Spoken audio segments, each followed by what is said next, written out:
Hello, my name is Richard Himmer. Welcome to an introduction into the Powerful Listening course. What if you could prospect without fear and do it enjoyably and efficiently? About a closing rate greater than 70%. What if doing things like you've always done is the very cause of your sales frustrations? Recent studies show that making a living as a sales professional is more difficult and continues to trend in that direction.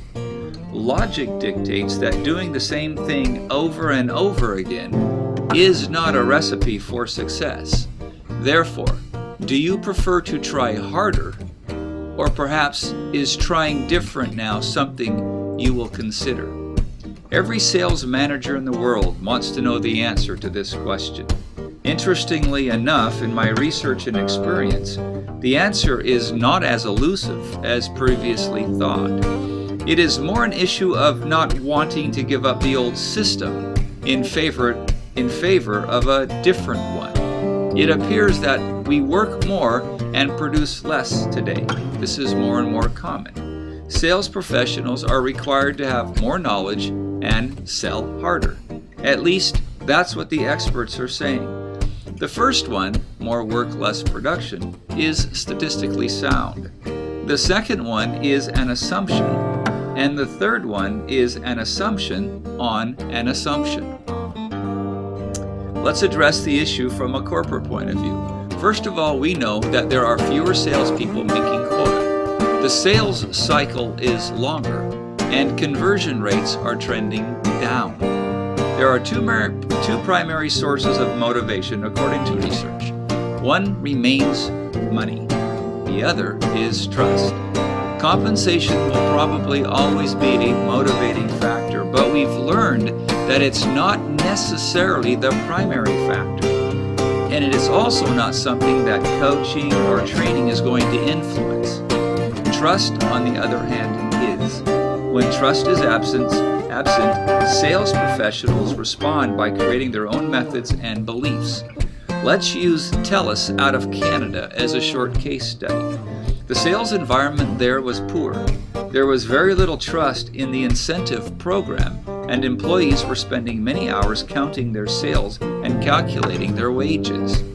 So they tried different. After implementing a more transparent and workable system, here are their results. The wasted hours on figuring individual pay dropped from 40 hours a month to 5 hours.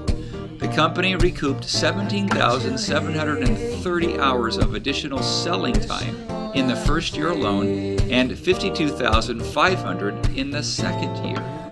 Sales units went from 1,328 to 16,656. This is a 103% return on their investment, or an ROI of $3,316. Well, what about you might ask? Can this work for me? How do we transition from a large corporation to me as an individual? Well, research shows that trust remains the number one factor in all purchases of a significant value. The common denominator here remains trust. You see, listening is more powerful than persuasion, manipulation, and, as these so-called experts say, knowledge. Listening is a skill, and the skills of powerful listening will teach you how to develop emotional intimacy within the space you share with your prospects and clients. This is how trust is developed, and studies show that trust remains the number one factor for prospects when purchasing big-ticket items. If you want to learn the skills of powerful listening, come to Currency of Trust and go through our Powerful Listening